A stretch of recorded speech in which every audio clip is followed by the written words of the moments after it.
Welcome guys. അപ്പോൾ ഇന്നത്തെ ഒരു കുട്ടി വ്ളോഗ് എന്നാന്ന് പറഞ്ഞു കഴിഞ്ഞാൽ വേറൊന്നല്ല, ഞങ്ങൾ കോമ്പറ്റീഷന് പോവാണ്, ഒരു പ്രോഗ്രാമിന് പോവാണ് കോമ്പറ്റീഷന്. ഞങ്ങളുടെ ഇവിടെ സേലത്ത് തന്നെ ഉള്ളൊരു RP സാരഥി എന്ന് പറഞ്ഞൊരു കോളേജിലാട്ടോ. അപ്പോൾ അവിടെ ഞാൻ അഞ്ജിതയാണ് പോകുന്നത്. ഞാൻ സോളോ ഡാൻസിനും അഞ്ജിത സോളോ സിംഗിങ്ങിനാണ് പോകുന്നത്. ഞങ്ങളുടെ വെളുപ്പിന് 5 മണിക്ക് എണീറ്റ് കേട്ടോ. എന്നിട്ട് ഇപ്പം 6:30 ആയ സമയം ഞങ്ങൾ ബസ്സിനകത്ത് നിൽക്കുവാണ്. ഒരു ബസ് ഇവിടെ ഇല്ല, ഇത് ഞങ്ങളുടെ ഹോസ്റ്റലിൻ്റെ ഫ്രണ്ടാട്ടോ. ഹോസ്റ്റലിൻ്റെ ഫ്രണ്ടിൽ ഇവിടെ ബസ്സിനകത്ത് നിൽക്കുവാണ്. ഇതേ ആ ഓപ്പോസിറ്റ് തന്നെയായിട്ട് ഞങ്ങളുടെ അതിൻ്റെ അവിടെയല്ല ഹോസ്റ്റൽ, കുറച്ചും കൂടി അതിൻ്റെ ഉള്ളേരിയയിലാണ് ഹോസ്റ്റല്. അപ്പോൾ മെയിൻ ഗേറ്റ് ആണത്. അപ്പം ഞങ്ങളിത് ബസ്സിനകത്ത് നിൽക്കുവാണ്. ഇതൊരു അരമണിക്കൂറായി നിൽക്കുന്നു. ഇതൊരു വണ്ടിയെ മുന്നിൽ ഒന്നും വെളുപ്പിനായില്ലേ, അതുകൊണ്ടാണ്.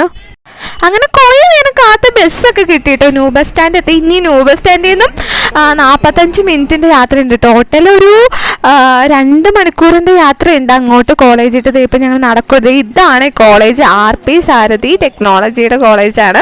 അപ്പോൾ ഇങ്ങോട്ടാട്ടോ. ഇത് അടിപൊളി കോളേജാട്ടോ. ക്യാമ്പസും കാര്യങ്ങളൊക്കെ നല്ല ആംബിയൻസിൻ്റെ അടുത്തിട്ട് സെറ്റാട്ടോ. പെർഫെക്റ്റ് ആയിരുന്നു, അടിപൊളിയായിരുന്നു. അപ്പോൾ ഈ പ്രോഗ്രാം തുടങ്ങാറായി. എൻ്റെ ആണ് ഫസ്റ്റ് പ്രോഗ്രാം. അപ്പോൾ സോളോ ഡാൻസ് തന്നെ ഫസ്റ്റ്, അത് മെയിൻ ഓഡിറ്റോറിയത്തിലായിരുന്നു. അപ്പോൾ ഞാൻ അതിനുവേണ്ടി ഒരുങ്ങുവാട്ടോ. രാവിലെയാണെങ്കിൽ ഒന്നും കഴിച്ചിട്ടുമില്ല, ഒന്നുമില്ല, വെള്ളം മാത്രം കുടിച്ചിട്ട് ഇരിക്കുന്നതാണ്. എനിക്കാണെങ്കിൽ പ്രോഗ്രാം ഉള്ള ദിവസം ഒന്നും കഴിക്കാനും തോന്നില്ല, കാരണം ടെൻഷൻ. ഇത് ഞാൻ ഒറ്റയ്ക്കല്ലേ ഉള്ളൂ, ഭയങ്കര ടെൻഷൻ അടിക്കുമായിരുന്നു. അവിടെ ചെന്നപ്പോൾ സ്റ്റേജും കാര്യങ്ങളും എല്ലാവരെയൊക്കെ കണ്ടപ്പോൾ എൻ്റെ ശരിക്കും സത്യം പറയില്ല, കിളി പോയി. അവിടെ ഞാൻ തന്നെ ഒരുങ്ങണ റൂമിൽ തന്നെ 2-3 ക്ലാസിക്കൽ കളിക്കുന്ന പിള്ളേർ ഒരുങ്ങണം കണ്ടപ്പോഴേക്കും എൻ്റെ ബോധം പോയി. അപ്പം ഞാൻ ശരിക്കും ടെൻഷനായിരുന്നു കേട്ടോ. അതുകൊണ്ട് എനിക്ക് ഫുഡും ഇറങ്ങാനില്ല, വെള്ളം ഇറങ്ങുന്നില്ല, അങ്ങനത്തെ രീതിയായിരുന്നു.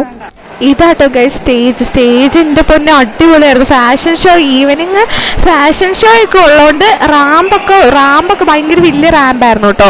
അപ്പോൾ റാമ്പും കൂടെ ഉള്ള സ്റ്റേജായിരുന്നു. അടിപൊളി സ്റ്റേജ്, ലൈറ്റ് സെറ്റിങ്ങും എല്ലാം അടിപൊളി സ്റ്റേജായിരുന്നു. എന്തോരം ആൾക്കാരാണെന്നറിയോ, അതുമാതിരി ആൾക്കാരായിരുന്നു. ഞാൻ സ്റ്റേജിൽ കളിച്ചപ്പോൾ എനിക്ക് സ്റ്റേജിൽ നിന്ന് അങ്ങോട്ട് ഓഡിയൻസ് നോക്കാൻ പറ്റുന്നില്ല. അതുമാതിരി എനിക്ക് എല്ലാവരും കണ്ടപ്പോൾ എനിക്ക് ഭയങ്കര ടെൻഷൻ. എനിക്കങ്ങനെ ഇത്ര ടെൻഷൻ എനിക്ക് ഇതുവരെ ആയിട്ടില്ല. എനിക്ക് ആദ്യമായിട്ടാണ് ഇത്ര, കാരണം സ്റ്റേജും കാര്യങ്ങളൊക്കെ കണ്ടപ്പോൾ ഞാൻ ശരിക്കും കൊള്ളായിരുന്നു. സ്റ്റേജും എല്ലാം അടിപൊളിയായിരുന്നു. അതുകൊണ്ട് എനിക്ക് ഭയങ്കര ടെൻഷനായിരുന്നു. അപ്പോൾ ഞാൻ കളിക്കണേക്കാൾ മുമ്പ് ഈ ഒരു ചേട്ടനെ കാണിച്ച് ഞാൻ ശരിക്കും അമ്പരന്ന് പോയിട്ടോ. ചേട്ടൻ വന്ന് പെട്രോളൊക്കെ കുടിച്ചിട്ട് മറ്റേ തീയൊക്കെ തുപ്പണ സംഭവമില്ലേ, അങ്ങനത്തെ ഫയർ ഡാൻസ് ഒക്കെ ആയിരുന്നു. ഇത് തന്നെ പോലീസാനായിരുന്നു കേട്ടോ. ഫസ്റ്റ് ഇയർ കൊച്ചായിരുന്നു ഇത്. ഏത് കോളേജ്, PSC കോളേജാണോ തോന്നുന്നത്. First year കൊച്ചായിരുന്നു.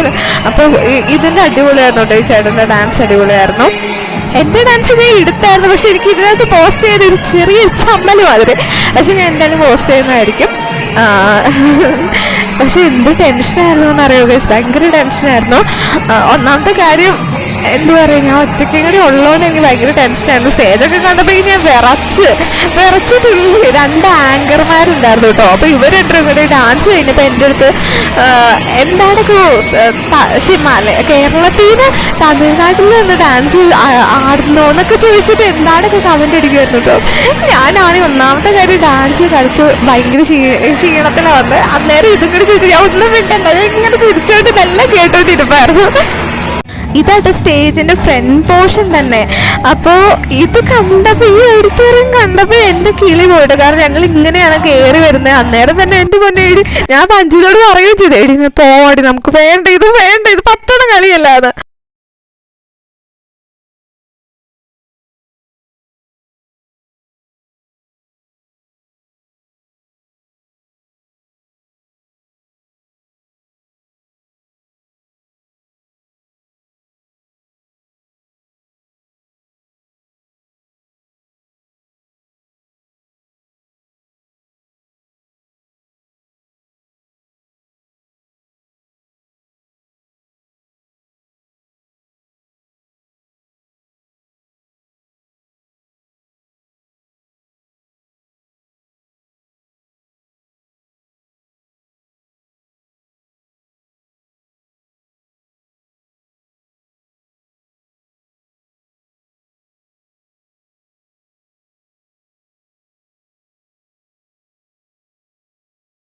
ഗൈസ് നേരത്തെ ഉണ്ടായിരുന്നു കേട്ടോ എൻ്റെ പരിപാടി, എൻ്റെ സോളോ ഡാൻസ് ആയിരുന്നു. എങ്ങനെ ഉണ്ടായിരുന്നു എന്ന് കമൻറ്റ് ചെയ്യാം കേട്ടോ. എന്നിട്ട് ഇത് ഞങ്ങൾ ഡാൻസ് ഒക്കെ കഴിഞ്ഞ് അപ്പം തന്നെ ഞാൻ പോയി ഒരു പപ്സും ജ്യൂസും കുടിച്ചിട്ട്, കാരണം എനിക്ക് ഭയങ്കര വിശപ്പായിരുന്നു.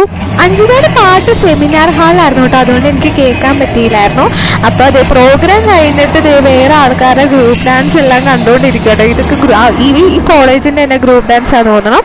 കുറേ കോളേജൊക്കെ പാർട്ടിസിപ്പേറ്റ് ചെയ്തായിരുന്നു. അപ്പോൾ കുറേ ഗ്രൂപ്പ് ഡാൻസ് ആയിരുന്നു. ആദ്യം സോളോ ഡാൻസ് കഴിഞ്ഞിട്ട് അപ്പം തന്നെ ഗ്രൂപ്പ് ഡാൻസ് ആയിരുന്നു. ഒത്തിരി അധികം പാർട്ടിസിപ്പൻസ് ഉണ്ടായിരുന്നു കേട്ടോ ഈ പ്രാവശ്യം. കുറേ ആൾക്കാരുണ്ടായിരുന്നു. അതിപ്പോൾ സോളോ ഡാൻസിനായാലും ഗ്രൂപ്പ് ഡാൻസിനായാലും സോളോ സോങ്ങിനായാലും ഗ്രൂപ്പ് സോങ്ങിനായാലും ഒത്തിരി ആൾക്കാർ പാർട്ടിസിപ്പേറ്റ് ചെയ്യാനുണ്ടായിരുന്നു. ഞാൻ ഓർക്കും ചെയ്തത് തീരാത്ത ഇതൊരു രണ്ടില്ല അങ്ങനെ രീതിയായിരുന്നു. പക്ഷെ പറയല്ല, പരിപാടിയൊക്കെ അടിപൊളിയായിരുന്നു. എല്ലാം നല്ല കണ്ടിരിക്കാൻ പറ്റിയ അടിപൊളി പരിപാടിയായിരുന്നു. എല്ലാം അടിപൊളിയായിരുന്നു. കൂടുതൽ ചേട്ടന്മാരുടെയൊക്കെ ഗ്രൂപ്പ് ഡാൻസൊക്കെ ചേട്ടന്മാരുടെയൊക്കെ ആയിരുന്നു. എല്ലാം അടിപൊളിയായിരുന്നു കേട്ടോ. എല്ലാ ഡാൻസ് ആയാലും എല്ലാം നല്ല നല്ല ലെവൽ ഡാൻസ് ആയിരുന്നു. അത്യാവശ്യം അടിപൊളി എനർജി ഒക്കെ വെച്ച് അടിപൊളി ഡാൻസ് ആയിരുന്നു കേട്ടോ. എല്ലാം ഡാൻസ് ആയാലും പാട്ടായാലും എല്ലാം അടിപൊളിയായിരുന്നു. ഞങ്ങളാണെങ്കിൽ ഉച്ചയ്ക്ക് കഴിക്കാൻ ക്യാൻറ്റീനിൽ ചെന്നിട്ടോ. അവിടെയാണെങ്കിൽ ഒന്നും ഉണ്ടായില്ല. കാരണം എൻ്റെ ഡാൻസ് കഴിഞ്ഞിട്ട് ഞങ്ങൾ പപ്സൊക്കെ കഴിച്ച് കഴിഞ്ഞിട്ട് പിന്നെ ഡ്രസ്സൊക്കെ മാറിയിട്ട് ചെന്നപ്പോഴേക്കും ക്യാൻറ്റീനിലെ സംഭവങ്ങളൊക്കെ തീർന്നു പോയിട്ട്. എന്നിട്ട് ആകെ തൈര് സാധനം മാത്രമേ ഉണ്ടായിരുന്നുള്ളൂ. അപ്പോൾ അത് ഞങ്ങൾക്ക് ഇഷ്ടമല്ല, അതുകൊണ്ട് ഞങ്ങളത് കഴിച്ചില്ല. പിന്നെ ഞങ്ങൾ എന്തോ കഴിക്കുമെന്ന് വിചാരിച്ചാൽ ഒന്നും കഴിച്ചില്ല കേട്ടോ. ഒന്നും കഴിക്കാതെ അവിടെ ഇരിക്കുമായിരുന്നു. സത്യം പറയില്ല, ഈ കോളേജ് എനിക്ക് ഭയങ്കര അധികം ഇഷ്ടപ്പെട്ടു കേട്ടോ. അടിപൊളി കോളേജ് എന്ന് പറഞ്ഞാൽ അടിപൊളി കോളേജ്. ഞാൻ കാണിച്ചു തരട്ടോ. ഇതാണ് കോളേജിൻ്റെ ഉള്ളിലെ ആ ഒരു ആംബിയൻസും കാര്യങ്ങളൊക്കെ കേട്ടോ. അടിപൊളിയായിരുന്നു കേട്ടോ. ഇവിടെ എന്നൊക്കെ പറഞ്ഞാൽ ഞങ്ങൾ ചെന്നപ്പോൾ ഉച്ചയ്ക്കൊക്കെ ഭയങ്കര വെയിലായിരുന്നു. എന്നാലും ഫോട്ടോ എടുക്കാനൊക്കെ സെറ്റപ്പ് സ്ഥലമായിരുന്നു കേട്ടോ. പക്ഷെ എന്താ പ്രശ്നം പറ്റിപ്പോയെന്ന് വെച്ച് കഴിഞ്ഞാൽ ഉച്ചയായപ്പോഴേക്കും എൻ്റെ ഫോൺ അങ്ങ് സ്വിച്ച് ഓഫ് ആയിപ്പോയി ഗൈസ്. ഒന്നും ചെയ്യാൻ പറ്റിയില്ല. പിന്നെ വ്ളോഗ് എടുക്കണ തന്നെ ഞാൻ എൻ്റെ ഫ്രണ്ടിൻ്റെ അഞ്ചിതയുടെ ഫോണിലാണ് കുറച്ചൊക്കെ വ്ളോഗ് എടുത്ത് വെച്ചത്. എൻ്റെ ഫോണാണെങ്കിൽ ചതിച്ചതിന് ഉച്ചയായിട്ടെങ്കിൽ സ്വിച്ച് ഓഫ് കൂടി ആയിപ്പോയി. രാവിലെ കുറച്ച് ഫോട്ടോസൊക്കെ കുറച്ചെടുത്തു, അത്രയും ഉള്ളായിരുന്നു. വേറെ ഒന്നും എടുക്കാൻ പറ്റിയില്ല. അത് ഫോണിൽ സ്വിച്ച് ഓഫ് ആയിപ്പോയി. ഞാൻ ഓർത്തില്ല ഇങ്ങനെ ഫോൺ സ്വിച്ച് ഓഫ് ആയി പോകുന്നു. ഞങ്ങൾ ഹോസ്റ്റലെത്തിയപ്പോൾ തന്നെ നല്ല രാത്രിയായി. ഒരു 9:30-10 മണി ടൈമായി. കാരണം പ്രോഗ്രാം തന്നെ 8 മണിക്ക് തീർന്നു. 8 മണി തീർന്നില്ല, 8 മണിക്കാണ് പ്രൈസ് ഡിസ്ട്രിബ്യൂഷനൊക്കെ. 8 മണിക്കാണ് ചീഫ് ഗസ്റ്റ് വന്നത് തന്നെ. അത് പറഞ്ഞപ്പോൾ ആരെ ചീഫ് ഗസ്റ്റ് എന്ന് പറയട്ടെ, നമ്മുടെ മൃണാലിനി രവിയില്ലേ, ആ ഒരു ആക്ട്രസ് ആയിരുന്നു. മറ്റേ മാലടം ഡം മഞ്ചലടം അതിന്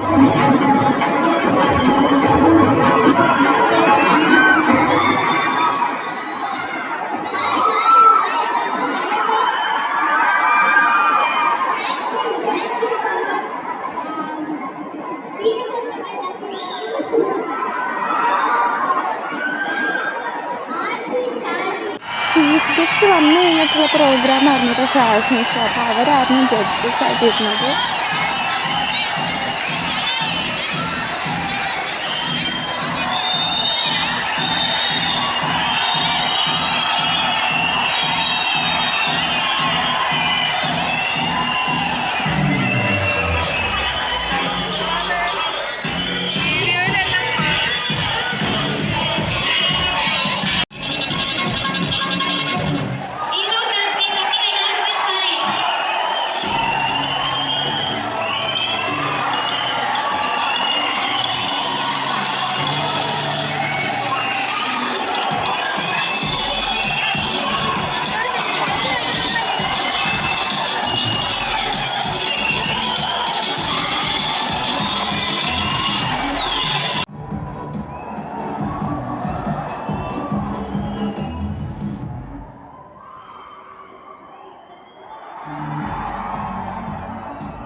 പ്രോഗ്രാമൊക്കെ കഴിഞ്ഞ് എല്ലാവരും കൂടെ സ്റ്റേജിൽ കിടന്നും അയ്യോ ബാക്ക് സ്റ്റേജിലെല്ലാം ഭയങ്കര തുള്ളലും കാര്യങ്ങളായിരുന്നു കേട്ടോ. ഇവിടെ എന്ന് പറഞ്ഞാൽ ഒരു റെസ്ട്രിക്ഷനും ഇല്ലായിരുന്നു. അതുമാതിരിയാണ് എന്താ ടീച്ചേഴ്സായാലും പ്രിൻസിപ്പളൊക്കെ ഭയങ്കര കൂളായിരുന്നു കേട്ടോ. അപ്പോൾ ഡാൻസ് കളിക്കാനായാലും എല്ലാവരും സ്റ്റേജിട്ട് വന്ന് ഭയങ്കര ഇതായിട്ട് ഭയങ്കര എനർജിയിലൊക്കെ ഡാൻസ് കളിക്കുമായിരുന്നു കേട്ടോ. എനിക്കും കയറണമെന്നുണ്ടായിരുന്നു, പക്ഷെ നമുക്കൊരു ചമ്മലായിരുന്നു. ഓഡിയൻസ് പറയുന്ന പാട്ട് വെച്ച് കൊടുക്കും കേട്ടോ, അത് എക്സാക്റ്റ് പാട്ട് വെച്ച് കൊടുക്കുക, എന്നിട്ട് അതിനാണ് അവർ ഡാൻസൊക്കെ കളിക്കണം. അടിപൊളിയായിരുന്നു കേട്ടോ, ഭയങ്കര വൈബായിരുന്നു. അടിപൊളിയെന്ന് വെച്ചാൽ ഭയങ്കര അടിപൊളിയായിരുന്നു കേട്ടോ. അത്ര പരിപാടിയൊക്കെ തീരുമ്പോൾ തന്നെ ഒരു 9-9:30 ആവട്ടെ. അപ്പോൾ ഞങ്ങൾക്ക് നേരത്തെ ഹോസ്റ്റലിൽ കയറണോണ്ട് ഞങ്ങൾ നേരത്തെ പോന്നു. അപ്പോൾ എന്താ പറയുക, ഞങ്ങൾക്ക് കാരണം എന്താണെന്ന് വെച്ചാൽ ഒത്തിരി ദൂരമുണ്ട് കേട്ടോ. ഞങ്ങളുടെ ഹോസ്റ്റലിൽ നിന്ന് സേലം വരെ ഒരു 1.5 മണിക്കൂറുണ്ട്. അവിടെ നിന്ന് സേലത്തു നിന്ന് പിന്നെ ഈ ധർമ്മപുരി എന്ന് പറഞ്ഞ സ്ഥലത്താണിത്, അവിടം വരെയും ഇതിൻ്റെ തന്നെ ഡബിളാണ് ഉള്ളത് കേട്ടോ. അപ്പോൾ ഭയങ്കര ദൂരമായിരുന്നു. 2-3 ബസ് കയറിയാണ് ഞങ്ങൾ പൊയ്ക്കൊണ്ടിരുന്നത്. അങ്ങനെ പരിപാടി കഴിഞ്ഞപ്പോൾ ബ്രെഡിൻ്റെ സാൻഡ്വിച്ച് പോലെ ഒരു ഐറ്റവും മിറണ്ടയും കുടിച്ചു കേട്ടോ. എന്നിട്ട് നേരെ ഹോസ്റ്റലിലോട്ട് പോകാം കേട്ടോ. അപ്പോൾ ഹോസ്റ്റലിൽ അവിടെ എത്തിയിട്ടോ. അപ്പോൾ ഇന്നത്തെ വീഡിയോ ഇത്രയുള്ളൂ. ഇഷ്ടമായെങ്കിൽ ലൈക്ക് ചെയ്യുക, സബ്സ്ക്രൈബ് ചെയ്യുക, കമൻറ്റ് ചെയ്യുക.